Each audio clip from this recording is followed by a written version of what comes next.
It breaks my heart when I get an email or a phone call from someone who tells me they've been scammed like this. It's not easy going on television admitting that you should have known better, but this gentleman wanted to share his story so no one else falls victim to con artists. It started with a phone call. Hello?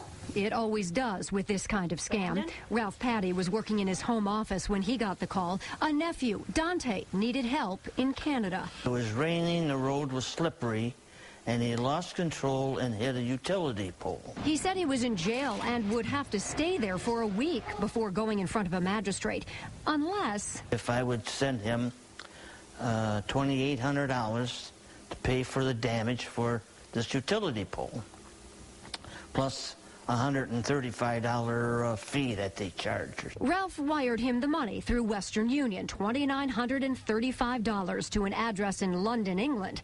That's where the caller said the bondsman's main office was located. I should have figured something out. I just wasn't thinking. And it was about to get worse for this retired general contractor. The next day, Ralph's supposed nephew called back. He needed another $2,800 to get his passport and vehicle back.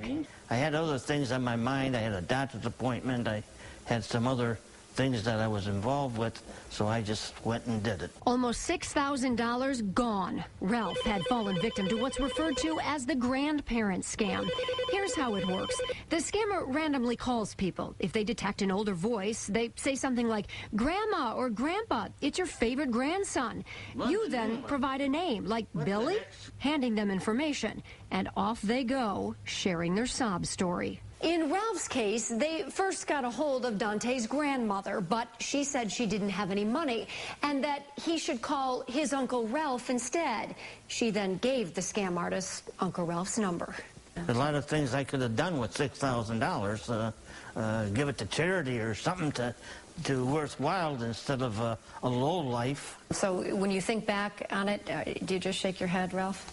I shake my head thinking, you know, I should have been smarter. On their websites, both Western Union and MoneyGram warn of this scam and others, including the classic lottery scam. You've won. Just wire some money back to pay for the taxes and you'll get your winnings. Or the online selling scam. I inadvertently sent you more than what you're asking for. Can you wire the difference back? They're perfect scams because once the money's been wired, it can be picked up in minutes and it's gone. Ralph filed a police report, but he knows nothing will come of it. How did Ralph finally realize he had been scammed? When he received a phone call the third day. This time, Dante said he was going to be sued for $30,000. And he wanted $30,000. Well, he didn't get that far.